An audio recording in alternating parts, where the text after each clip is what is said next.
Hello and welcome. Welcome to the All Together Now, Driving Patient-Centered Care Through Connectivity Virtual Customer Series, December 2020. I'm Perry Flowers and I'll serve as your moderator for this next session. Today's multiple sessions are of a targeted topic with leveraging industry experts, BD customer thought leaders, and clinical expertise for learning and actionable insights. This series is brought to you exclusively as BD customers for all disciplines and all leadership levels. Today's program focuses on diversion, uncovering the unseen, revealing actionable approaches to diversion management. And I'm happy to have the next series that's titled The Impaired Provider, How an Addiction Led to Diversion, Prompting Medication Management Solutions. This presentation focuses on a healthcare provider's personal journey through addiction, recovery, and re-entry back into the healthcare field. Warning signs, common characteristics, preventative measures, and a unique insight are presented to help everyone better understand the complexities involved in substance abuse disorders. This program will allow the opportunity for all attendees to ask questions of the speaker and to explore a firsthand account of an impaired healthcare provider.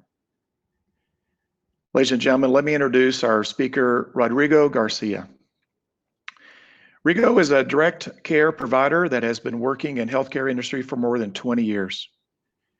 As a former diverter, he shares his experience as the perspective towards the dangers of addiction and pulling back on the reins of a doctor's prescribing controlled medications. He is currently a member of the Indiana Office of the Attorney General Task Force, working to combat the silent epidemic of addiction. Rigo also serves as the Executive Program Director of the Parkdale Center for Addiction Treatment of Professionals. Rigo has educated thousands of families, state employees, individuals, employers, and professional organizations of the addicted professional in the impact of addiction on society as a whole. It is my pleasure to have you. Welcome, Rigo. It's our pleasure to have you, and thank you for sharing your story.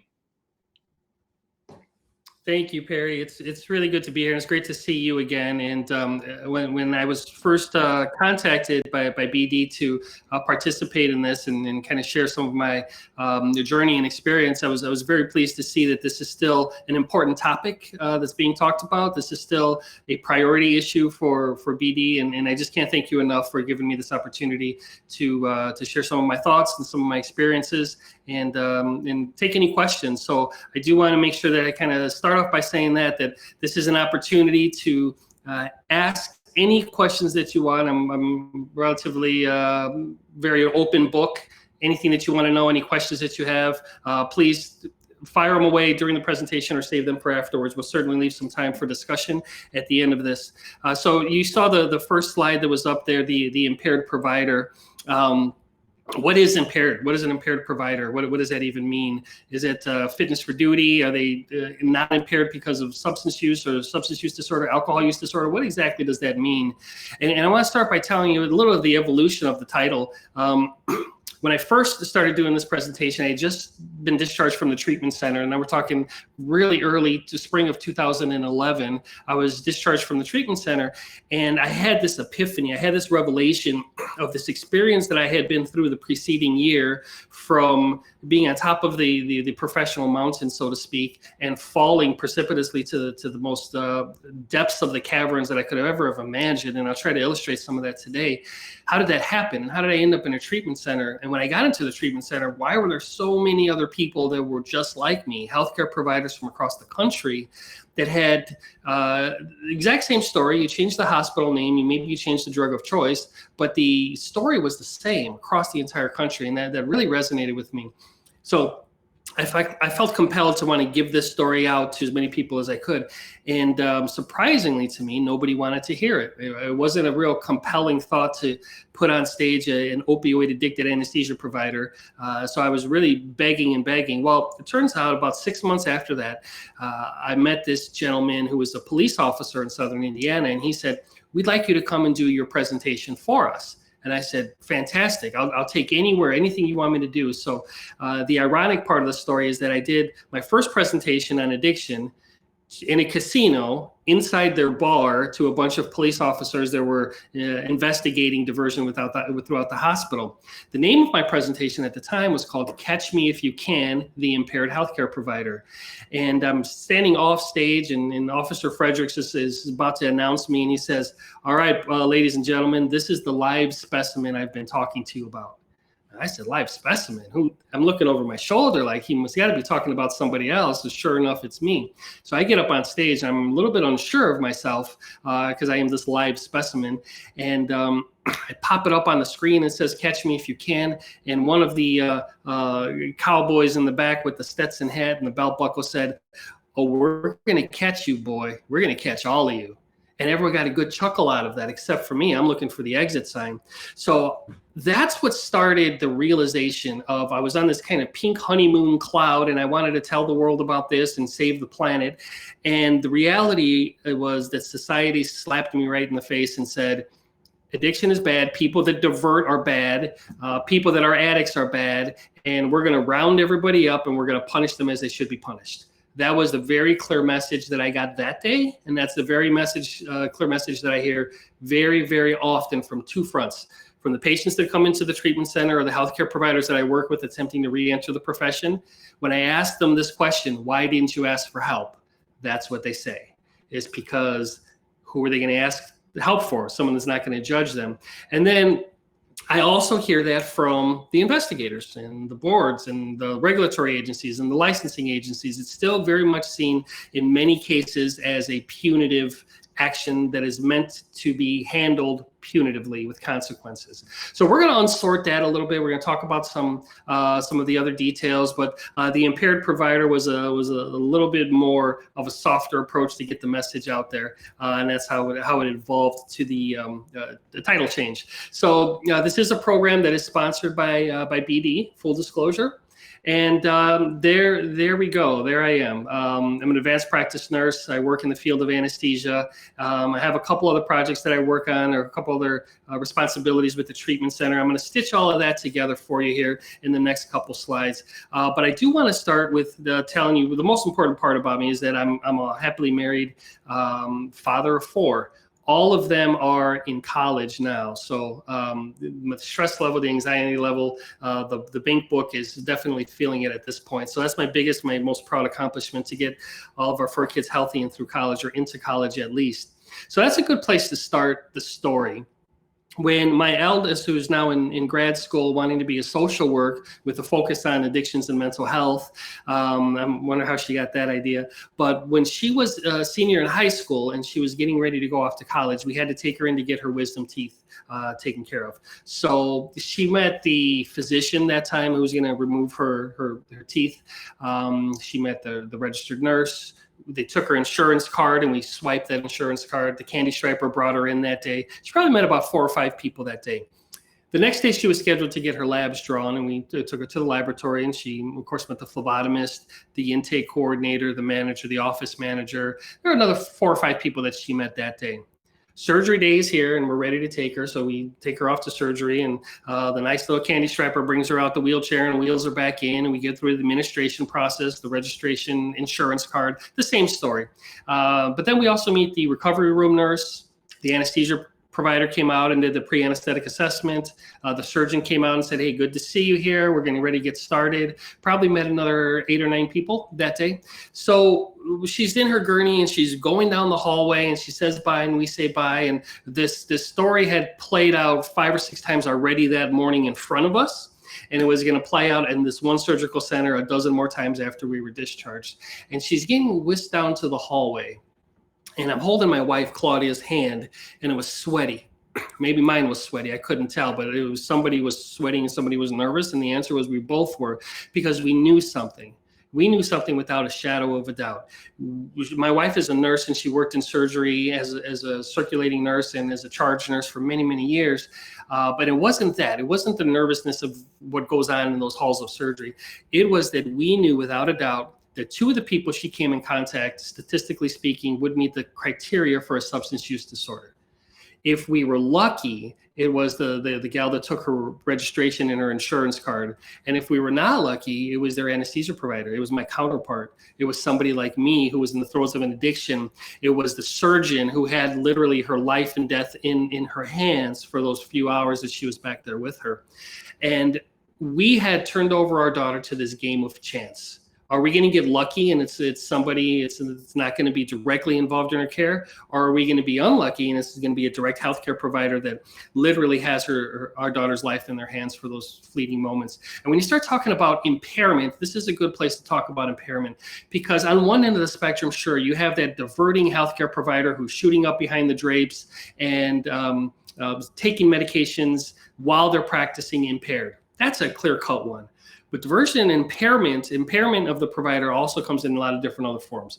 It's the hungover nurse or hungover surgeon that had a night of partying or heavy drinking the night before, and they're hungover. Their faculties aren't as sharp as they should be. It's the provider that is going through withdrawal because they weren't able to obtain their medications early enough, and now the signs and symptoms of withdrawal are starting to set in, so they're preoccupied with that. It's the healthcare provider who's preoccupied with the schedule and where they're going to get their next fix and how are they going to get their next pill and who's the charge nurse they're going to be on call that they can divert the medication from, or maybe they can sequester another signature for their waste medication. So it's this preoccupation with physical feelings of withdrawal, with the mental feelings of what am I going to do next, with the anguish of withdrawal, and then of course the obvious diverters. It comes in a lot of different forms. When we're looking about how prevalent this is, how prevalent is this in the country, how prevalent is addiction in general, let's talk about that for a second. So the National Safety Council put out a report back in 2016, and these numbers kind of are a moving target, but they always kind of vacillate right around the same percentage points, up or down just a little bit. We know that 1 in 10 people, or about 10%, are going to have a diagnostic criteria for substance use disorder. So you got about 10% there. The next category would be family members. How many family members are affected by addiction? Meaning the wife is worried about the husband, the dad is worried about the kids. So when you're looking at just that family members that are affected by the addiction, so it's one concentric ring away from the actual addict, the impaired provider. It's the family members. When my wife and I do presentations together, I always get choked up when she talks about this 1 in 7, 1 out of every 7 people. So if you look at, count people when you're walking through the supermarket, or when you're in when we open back up and you're in the football stadium, once every 7th person has a family member that is going through substance use disorder or alcoholism or diagnostic criteria. Even on this phone call that we're having now, this conference call, there's a handful of people here that are thinking about their husbands or their wives or their kids. And she would say this: Friday afternoon at 3 p.m. should be the most beautiful, blissful time in a healthcare provider's week. It's the end of the week, you're moving into the weekend, and it's a summer day and you have nothing else on the schedule. People are anxious to get out of work and get back home just as quickly as they can. And she would also say this: that was the worst part of her day. The end of the shift was the worst, because she had to come home to the unknown. What was she going to see? Was Rigo going to be overdosed and dead? Was Rigo going to be under the influence? Was Rigo going to be taking care of the kids impaired? She just didn't know. So it was that great unknown that she was held prisoner to for a very, very long time. And I always have deep, deep compassion and empathy for the addict, of course, but the ones that are struggling with them really kind of tug on my heartstrings. And 1 in 3 people, 33%, know somebody. You can name them within 1 degree of separation. So the bus driver's daughter has a problem with addiction, or the alcoholic, the guy that works at the grocery store, Jim, that I've been known for 10 years, he's an alcoholic. So if you add all of those up, more than 50% of us in 2016 can associate, either personally through our families or with an association of somebody who's struggling with an addiction. So we ask that same question. We go through the same presentation. When we do this live, we ask by a show of hands. For the past 5 years, we've been doing this. By a show of hands, how many of you are struggling, have a family member that's struggling, or could name somebody? unequivocally above 95% every single time. That's where this is headed. That's where this is going. And we're going to unpack the reasons why this is getting worse and why people are being affected more and why addiction and mental health are on the rise. And an important concept to understand why this is more prevalent in the healthcare industry. Why are healthcare providers addicted at a higher rate than the general population? And the answer is this. There's 3 reasons why. Number 1, they have access to the medication. It's there. They have the access. They put their code in. They take out what they need to take out. They amend the charts or take the charts. They have patients. They have drugs. They have pharmacists. They have access to the medication. Number 2, they know how to use the medication. Expert knowledge in how to use the medication. So, for example, if there was a bottle of sufentanil sitting in the grocery store counter, not too many people would know what to do with that, but I know exactly how to use that and which doses to use and which needle sizes to use and all of the above. So it's that expert knowledge as well. And then the third part is that they work and they live in a stressful work environment. And we're going to talk about stress a lot because stress is probably one of the precipitating factors that is common in just about all impaired healthcare providers that are related to diversion that we've spoken to. So when we ask them, why did you divert from the hospital? How did your addiction get that far that you stopped taking your prescription pills and then you started stealing from the hospital away from your patients? Stress is the one factor that is you might as well just put that on everyone's intake evaluation. You have stress. How long have you had it for? Because this is going to be a very important answer. So you throw on top of that something that we've been dealing with since early part of 2020. What is that one thing we're all dealing with right now is the COVID, the scare, the uncertainty, the financial implications, the workflow. All of that equals stress, more stress, more stress, and more stress. So now we have already a population that is predisposed to addictions and mental health. And just by process of what's going on in this past year, they become even more exposed with more access, with less oversight, and with less resources available many times.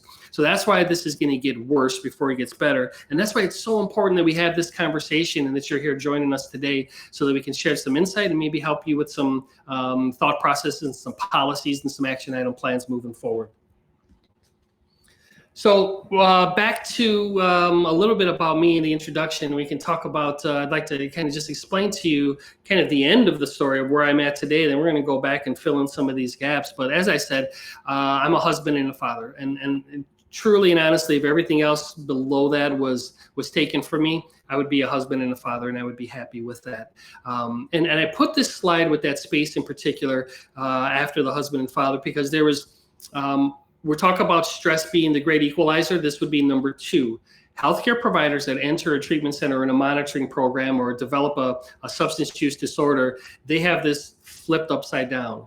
They are the nurse anesthetist. They forget that that's what they do for a living. And I would used to introduce myself by what I did for a living.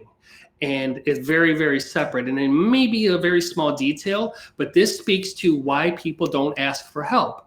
The fear of losing part of what they do for a living feels like they're losing part of themselves. And if they think that they're going to lose part of that identity, they're going to be very, very hesitant to raise their hand and ask for help. So one of the things that we have to do is kind of dissect the person, the provider, from what they do as a living, from a living.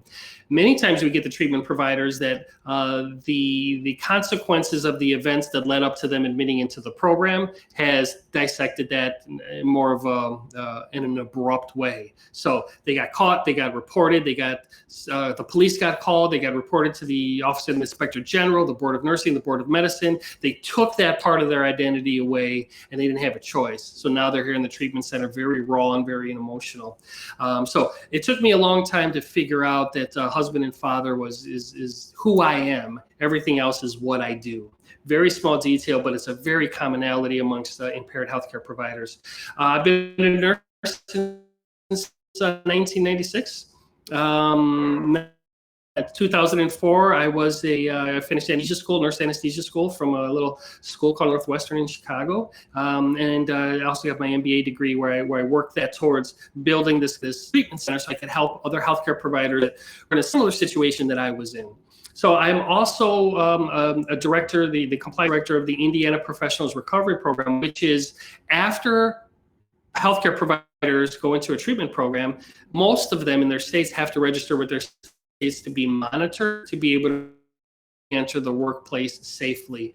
It's usually a 3 to 5 year monitoring program. And I also have a program in West Virginia as well. So between the treatment center, the Indiana program, the West Virginia program, probably have somewhere around 1,200 open cases of healthcare providers that are at any various stage of treatment, early discovery, acute treatment for substance use disorder. Most of them are diversion, or they're attempting to maintain their sobriety through the monitoring program and re-enter their profession as well. So it's the entire cycle, and we try to be part of every cycle. I started working with the Indiana Office of the Attorney General back in 2014.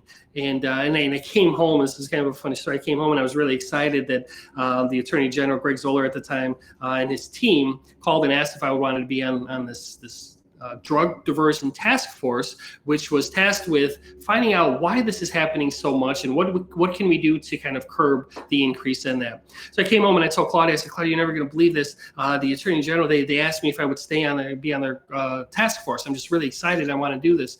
And very quick, and she's very witty, she said, well, settle down. It's because they want to keep an eye on you because they don't quite trust you. And there may have been some truth to that, but it's been a blessing to be able to have that perspective as well and start to realize that the regulatory side of things is not punitive. They're not heartless. They have a job to do, which is to protect the consumer and protect the public. And that's what they need to do before they err on the side of believing a provider and put the public and the patients at harm's risk. So it was a real enlightening thing for me to be able to have that perspective and move forward with.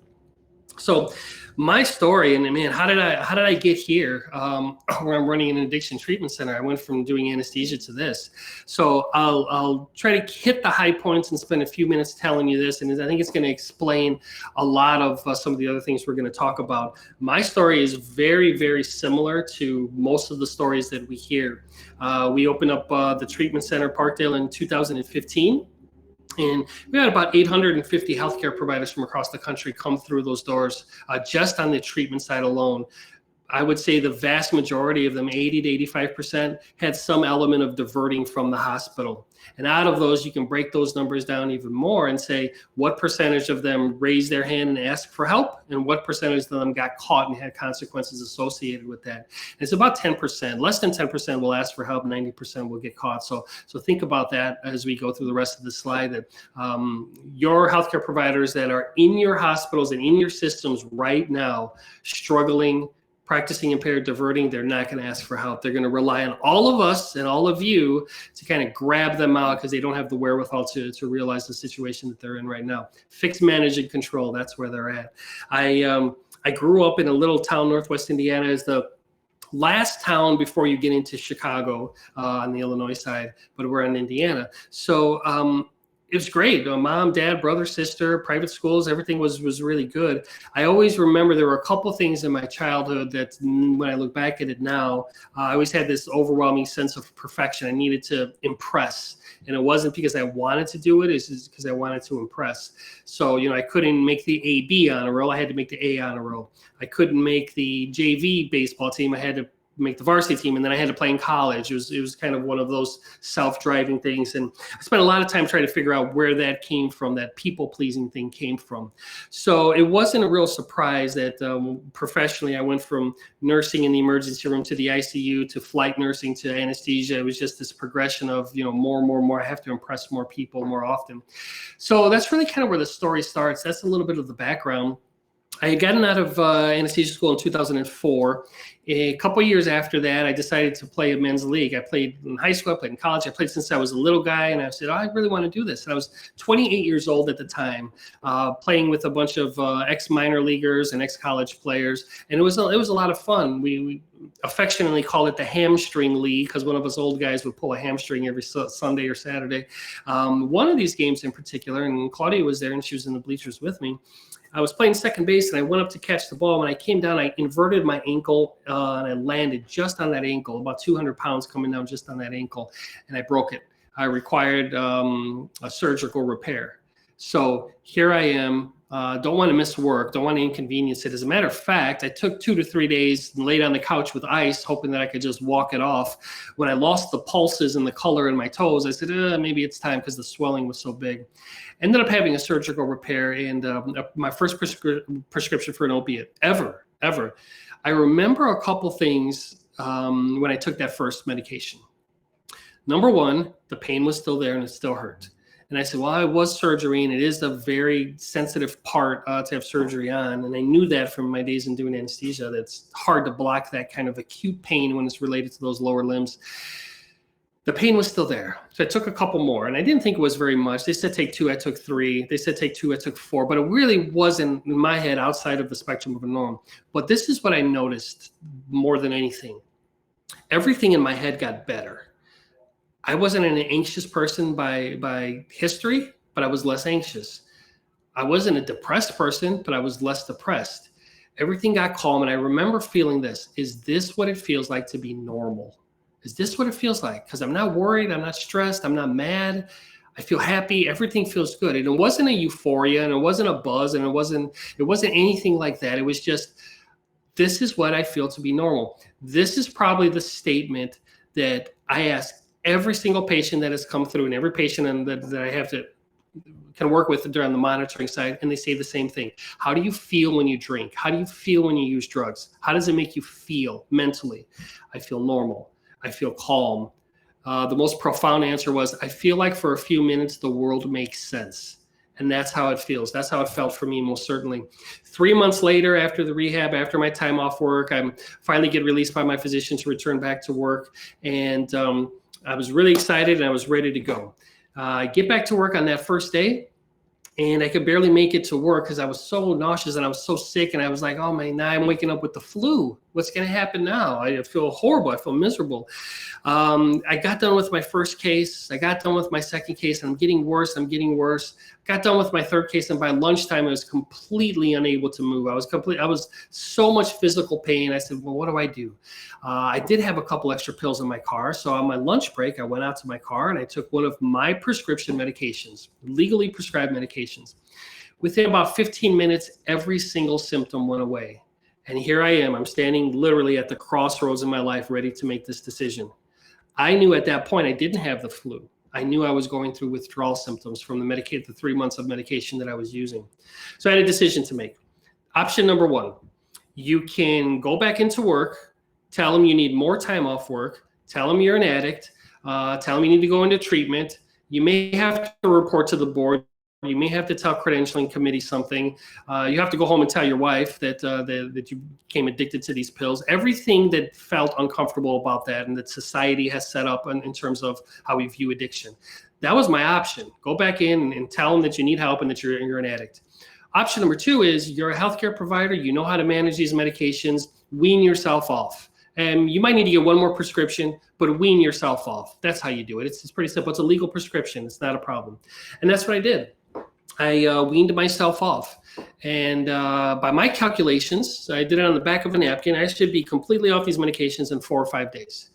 After that 5th day, I couldn't do it, so I got another prescription. By my calculations, just take about 5.5 days.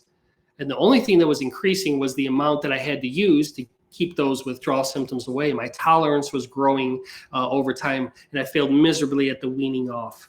What I missed most when I would come down on the medications was not so much the physical ailments, but was the mental discomfort that I had. I did start to feel anxious, and I still did start to feel depressed. And one pill took care of all of that. So that became my journey of that became my daily battle of, how do I fend off this withdrawal symptoms? How do I wean myself off? Just get another prescription, Before you know it, we're 2-3 months into it.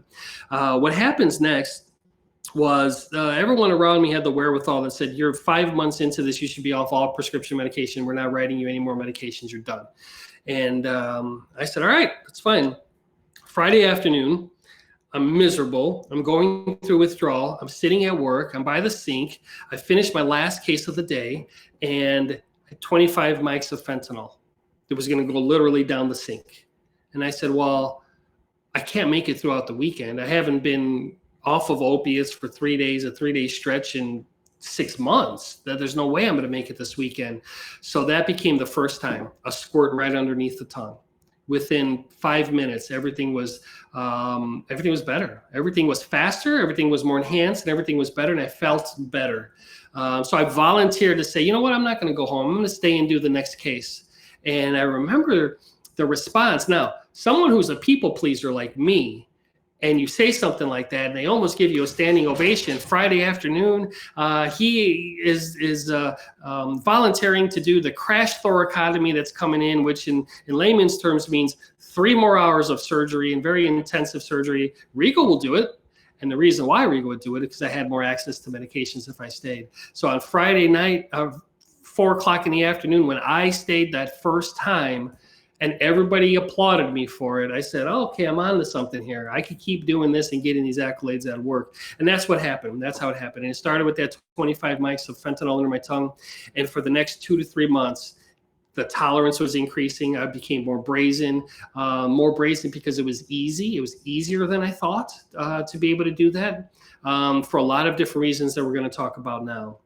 But it came crashing and burning, as all things did. I had 5 or 6 different attempts at a quasi-intervention that the people around me tried to stage, and I was able to wiggle off the hook every time. And then when the hammer finally came down, it came down. And when it came down, I was escorted off the facility. When I was escorted off the facility, I was given an option. You can go to jail or you can go to a treatment center. And they had offered me treatment 6 times before. And then this was the first time where I said, you know, actually, treatment doesn't sound so bad right now. I can go ahead and do that. And that's what kept me out of jail, at least initially. Ended up in a treatment center, and I spent 3 months there. And that's where my entire world and my perspective changed. Once I got over that very, very, very terribly uncomfortable withdrawal that lasted about a week, I started to have this clarity. It was almost like a spiritual awakening or a rebirth. And it really changed my perspective on everything. I started to see people differently. People that were addicts were not bad people. They were doing bad things. And that was probably more profound to me than just about anything. It was very, very important for me to be able to see that. So moving on with the story, I took a lot of time off because they told me I needed to take some time off. And once I took that time off and started getting this clarity, I said, am I ever going to practice anesthesia again? And fortunately, there was a path for me to get back to practice in anesthesia, but it took quite a long time. It took me about a year to be able to get back to anesthesia. And I did that. Going back into anesthesia was a very frightening thing for me. And my wife said, and we both decided, you're not going to do this forever. Dig us out of this hole that you've been in, but let's get you back on track. Let's make sure that you can get out of that and do something differently. And I said, well, what am I going to do? Well, the next best thing that I knew very, very well was the field of addiction, and that's what started the transversing through this landscape of addiction and recovery and impairment and healthcare providers, and how can we help hospitals, and how can we give them programs set up so that they don't go through the same thing that my hospital went through and all these other hospitals. And that's when we started with Parkdale Center back in 2015 when we opened up. And then a couple years later, we picked up the state monitoring programs. So long story, kind of trying to compact that in there. In the past couple years, that's what we've been doing. The question then becomes, how is this possible? How does this happen? How does this happen to a healthcare professional? How does this happen?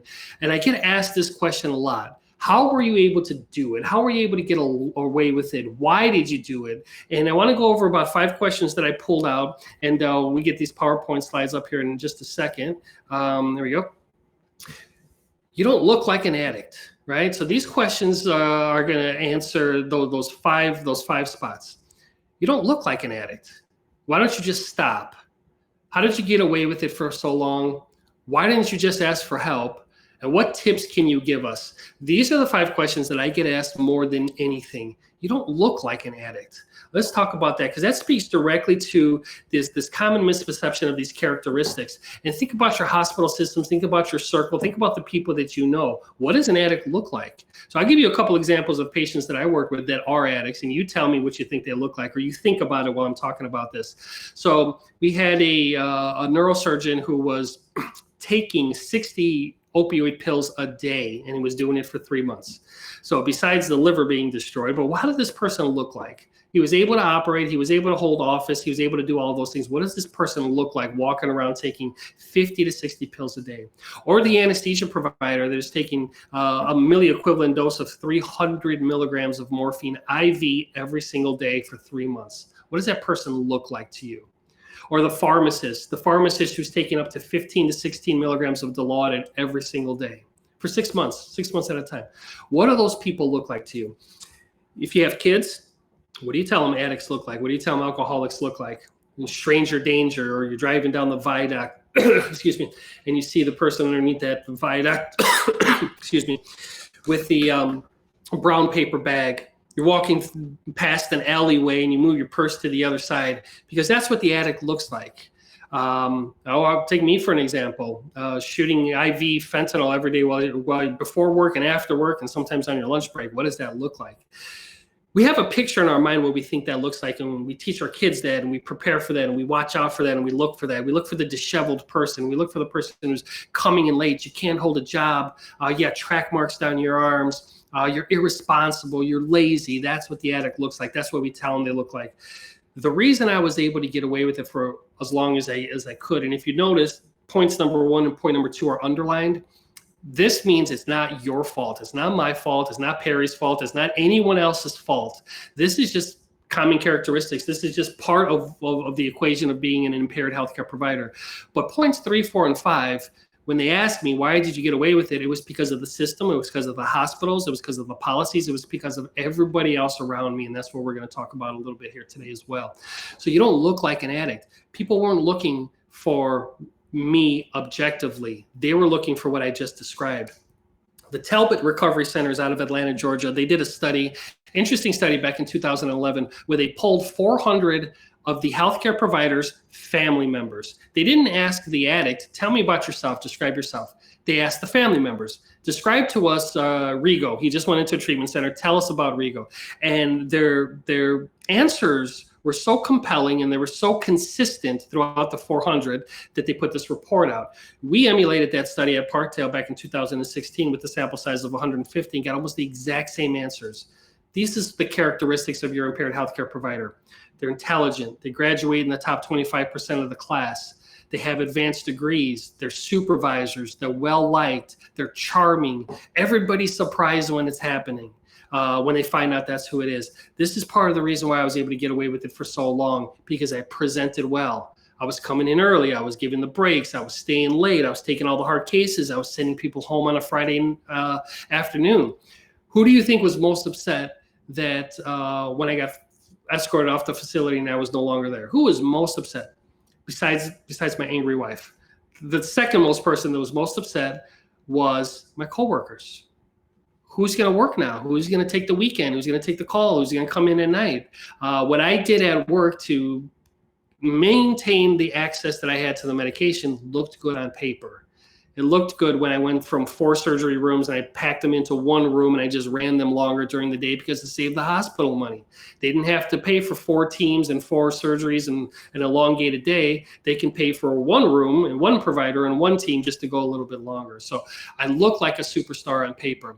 So again, part of the reason why this is able to happen was because they didn't look for me. They looked for everything I wasn't presenting. Everybody that comes in looks that part. They're smart, they're intelligent, they're the best of the best, they're the brightest of the brightest. And the only way that hospitals are going to be able to detect that is through objectivity. Because being subjective and liking them and thinking they're a good person is actually going to be a hindrance to be able to detect the diversion. So now we're going to talk about accessibility. Why don't you just stop? Well, there's 2 reasons why. Accessibility to the medication, because it was there and it was easy and it was convenient. And the necessity. Let's talk about the disease process and how much this pulls you in. We're going to talk real globally, real quickly about accessibility. How accessible are these medications here in the United States? The United States, as we know, according to the National Safety Council, their article that they published in 2014, the United States prescribes 80% of the world's opioids, 90% of the world's hydrocodone, and 80% of the world's amphetamines. that's astounding to me. I'll tell you a real quick story that'll really kind of bring this home. Is in 2013, I had the privilege to travel to Ghana, Africa on a surgical mission. And they lined up about 3 days before we got there because it was very indigent community and population. They called it a hospital. It was more like a clinic. You had dirt floors in the lobby. And we get over there and they start lining up and coming to see us. In the first 2 days, all we do is triage and set up these surgical cases for the next 2 weeks. And it's packed. The first surgical day was 20 hours. We had 2 teams running. At the end of that first day, Mr. Martin, one of the locals, came up to me and he kind of snaked his way through the crowd and came up to me and caught me in the hallway. And he had this dental abscess that was on his face that was so big that it was closing off his eye and it was tearing up. And it looked terribly painful. And he said, "Excuse me, can you take care of this for me? It really hurts." And I said, "My heart goes out to you, but if you see the line, if they see us doing this and taking you back to surgery, we're gonna get rushed, and this is not gonna be good." So I said, "Well, unless I go ahead and do it right here for you." I didn't think he would take me up on it. He said, "Yes, please do it. It hurts too much. Just go ahead and do it here." So I grabbed one of the other residents that was walking by, and together we retracted his cheek and made the incision and drained it and packed it with gauze. And the whole thing took about 3 or 4 painful minutes. I took a step back, and he had this big smile on his face. His eye looked better almost instantly. He gave me a hug and he said, "Thank you." And I said, "Mr. Martin, you're so happy. Didn't that hurt you?" And his response to me really changed. It was so simple, but it was so profound, and it changed how I think about all of this. And he said, "Of course it hurt me. You put a knife in my face. What did you think? Of course it hurt." But this is the thing. We think about pain differently in Africa than you do in the United States, but pain is pain. Pain is the same everywhere. We just think about it differently. They just think about it differently. So with that approach, the accessibility, and I'm not just talking about impaired healthcare providers, we're talking generally, it's accessible. When you're talking about inside the healthcare industry, it's even more accessible. So that's reason number one. Now we're talking about necessity. We can spend a lot of time talking about the brain chemistry and what happens with the neuropses and the chemical responders and the chemical reactions. But what I can tell you is this, is that it's a well-accepted documented fact that once that disease process starts, it's very, very difficult to undo on their own. It's a disease process. There's chemical changes, there's physical changes that occur in the brain, there's synaptic changes, upregulation and downregulations. There's a lot of things that's happening in the brain that's prohibiting that provider from making conscientious, intelligent decisions.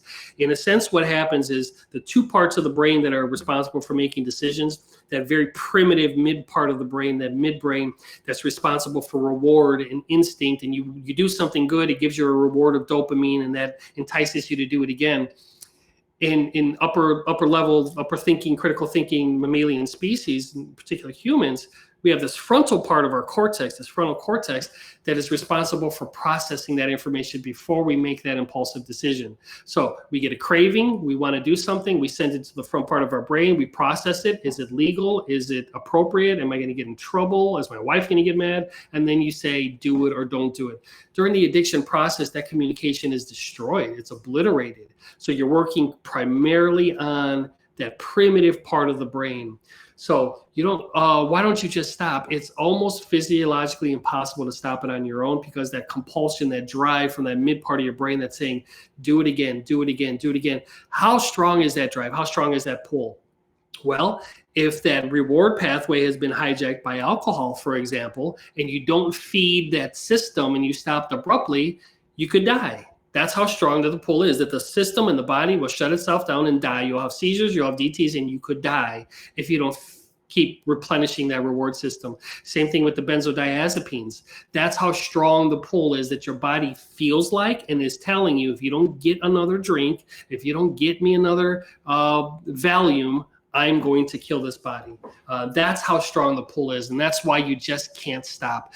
We referenced already earlier that 90% of the people are not going to ask for help. They're going to get caught. They're going to overdose. They're going to get divorced. They're going to get arrested. They're going to get discovered shooting up in the middle of a case. 10% are going to have the wherewithal to say, I think things are getting bad here. I need to get into some kind of help. So those are the first 2 questions I asked. Why can't you just stop? That's the reason why you can't. How did you get away with it for so long? So this is not to blame anyone. I'm certainly responsible for everything that I did, and I take full accountability and responsibility for it. But I was able to get away with it for so long because of the people around me. The people around me were enabling. The people around me enabled the behavior. I'm not just talking about my family. I'm talking about my work family as well.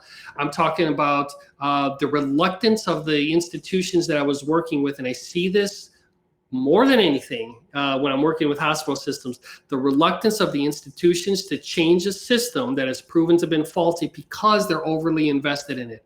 So they spend hundreds of thousands of dollars on writing their policies and hire lawyers to vet the process and putting all these fancy camera systems in and all of these other things. And then we come in and tell them that's not the way you should do it because you got to look for this or this or this.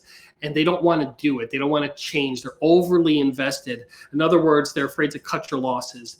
And I knew that that was a psychological profile of most people. And I exploited that during those times when I was using. They're not going to change the entire policies. They're not going to buy new Pyxis and Omnicell machines. They're not going to put new software in there. That's too much money. That's going to go against what everything else they've done up to this point. And then on a personal level, the people around me enabled the behavior as well. My coworkers knew something was wrong, but they weren't empowered to ask for help. My wife was the charge nurse in the surgery department that I was diverting from. She knew something was wrong, but she wasn't empowered to ask for help without getting me in jail, without firing me, without all these bad things that happened. All she wanted to do was give me help. So the people around me, the institute hospital enabled my behavior. He's such a nice guy. He does so much. He comes in late. He comes in early. He does everything he's supposed to do. He helps us out. Let's give him another chance. Let's give him a chance. He is stressed out. COVID is going on right now. They are working long hours. Let's just cut them some slack. So this enabling, that's how I was able to get away with it for so long.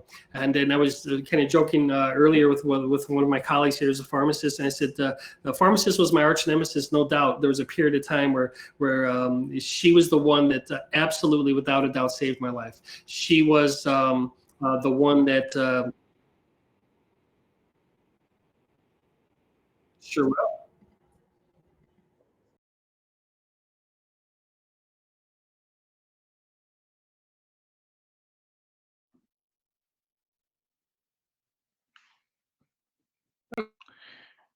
Well, I think that the story he was just telling about the arch nemesis of the pharmacy director was so important. Certainly hope we'll get Rodrigo back to finish that. Rodrigo, you were about to say the arch nemesis, but that person saved your life. What a great story. Yeah, it was really fascinating because she most certainly did. And I was 6 floors away from her. I was in the basement doing surgery, and she was up on the 6th floor, and I could hear her footsteps coming down every time. And every time her footsteps came down, I knew that there was going to be a chart, there was going to be a question, but she didn't look at me as Rigo the person, and she wasn't charmed by me, and she wasn't none of that. She was looking at an outlier on a bell curve. She was looking at my usage was this compared to what it was before. She was looking at my usage was this compared to the rest of the organization in the hospital. And she was looking at it like, this guy is in trouble. He needs help. And I had put this kind of force field up with influential people at the hospital that would kind of take the brunt of that. And no, it couldn't be that. He's stressed out. He's doing a lot for us. He's working a lot for us, and really kind of played interference.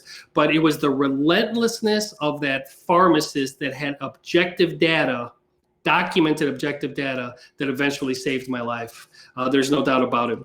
So who knows how long that would have gone on if it wasn't for her strong compulsion to want to help me. And it really came from a good place. Now, that's not to say, we're going to talk about this next. Why didn't you just ask for help? Who am I going to ask for help? I mean, think about your hospitals and your systems. Who are you going to ask for help?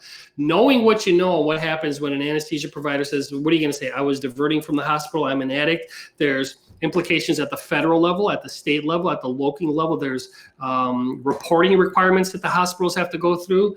Office of the Attorney General, the Inspector General nationally, the medical board, nursing board, pharmacy board, family. There's a lot of people that are going to get involved in this case if there's not a policy that's clearly defined with the hospital systems.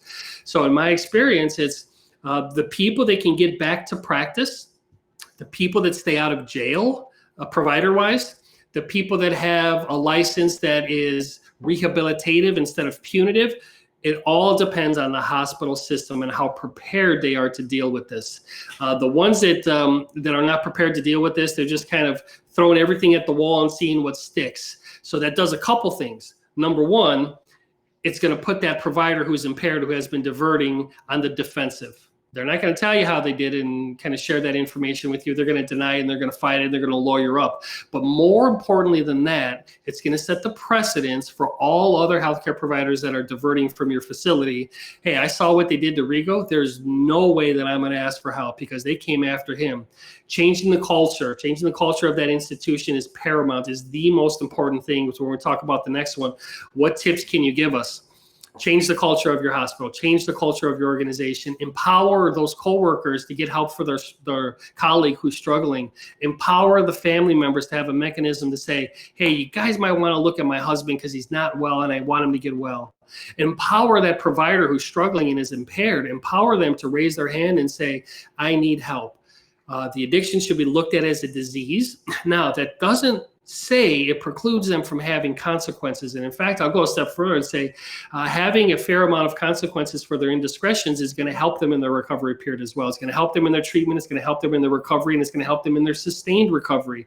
So in other words, the people that get off scot-free and nothing happens to them, they're the ones that end up relapsing and making things look bad. There has to be accountability. There has to be monitoring. But the biggest tip that I can give you guys is change the culture of your institution to empower them to work. So I've told you these numbers a couple times. About 90% of people will get caught. That speaks to an institution that has not empowered, culturally speaking, for people to raise their hand and ask for help and have a mechanism to get to help. What does that look like? Where are you going to go to treatment? How long are you going to be in treatment? Do I rehire you? Or, for example, I've been sober for 10 years, documented sobriety. Would anybody here that's working in the hospital center hire me? Would you know how to hire me? And what questions would you ask? And how would you safeguard your institution? And when you're looking at things like a diversion response team at your hospital, do you have representation from someone who's seen it from the other side like me? I sit on several diversion response teams, and when we're all sitting at the table, they're teaching me so much from their perspective, from the legal side and from the regulatory side and the reporting side. And then it comes to me and I'll say, well, if I was working at your hospital, this is how I would do it, and this is how I would get away with it. So it's really important to not undervalue or underestimate the voice that you can give them. And it's really fascinating that at the places that I sit on as the diversion response team consultant, I have been designated as, if anyone in this hospital system needs help, go talk to Rigo. He will put you in the program. They trust me because I've been there. So they have policies set up in place. The hospitals that we're privileged to work with that have these things in place, they don't have a 5 to 10% self-report rate. They have a 50 to 60 self-percent report rate because it speaks to exactly that. And I'll sum it up like this, is that when you're looking at what to do next, and how you get your hospital, really kind of my advice, my opinion, my experience is look at it in 4 separate stages. Stage number 1 is prevention and education. What are you going to do to keep this on the front burner? What kind of CEUs are you going to give, or annual competencies or trainings or guest speakers? What are you going to do for your hospitals and your institutions to let them know, hey, this is what you do if you need help, so that they don't have to say, I remember about 2 years ago when I got hired in, there was something about a wellness plan. Who do I call and talk to? This should be fresh on everybody's. As easily as they can get FMLA and a medical leave, they know, go to human resources. I need time off, I go to my manager. What if I have a problem with drugs or alcohol? Who do I go to? What if I think my colleague is diverting? Who do I go to? It should be very streamlined. That's step number 1, education and prevention. Prevention is kind of it's kind of a play on words because it's not prevention. Anytime you have providers with access to medications in an institution, 100% of the time you're going to have diversion. You're not going to be able to prevent it and stop it, but you can certainly mitigate it, and you can identify it. Point number 2, you can identify it early. That's the key. Identify this early. And there's a lot of things that you can use. And of course, BD has a wonderful product that will help you identifying it early.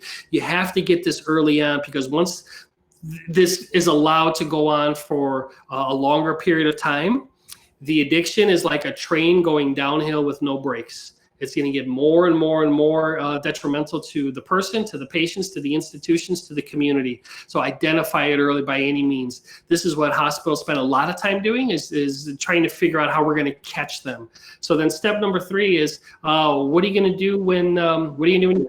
Yes, sir. Sounds good. Yep, we're wrapping up here.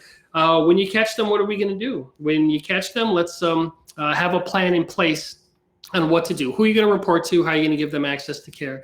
And then, of course, the last step is reentry. How do you safely rehire people that have this problem? Or how do you hire somebody who's just kind of off the street and 10 years sober like me? How do you hire those people? So this is what we just talked about. What are we going to do with all 5 of those points? And one quick note here, in this very short time, that's my beautiful wife, Claudia. This very short time that we've been talking, 3 people have died from a prescription overdose in this country. And that's why this topic is so important to me, and I'm so passionate about it. It's because in this very, very short window of opportunity, 3 lives, 3 families, 3 employers will never, ever be the same again. And so there is a sense of urgency, and I commend you all for keeping this at the front of your discussion topic. Any questions you have, I'd be more than happy to answer the questions. And thank you guys so much for your attention, and especially working through that video snafu there for a second. Well, Rigo, what a powerful story. Thank you. On behalf of BD and everyone that's attending today and everyone that will hear your story, thank you. It took a courage 10 years ago. I've met Claudia, and I know where your strength comes from. And what a great story. And for everyone that we submitted to questions, we'll be able to look at those and maybe answer those later. As we conclude this particular session, let me remind everyone again that this concludes this segment. Registration is still open for the other 2 segments to follow. Would ask that you go ahead and close this window and then relaunch so we can move into the next segment at the top of the hour. So again, Rigo, on behalf of BD and everyone of our BD customers attending today, thank you. And we appreciate you telling our story. And with that, we'll conclude this segment.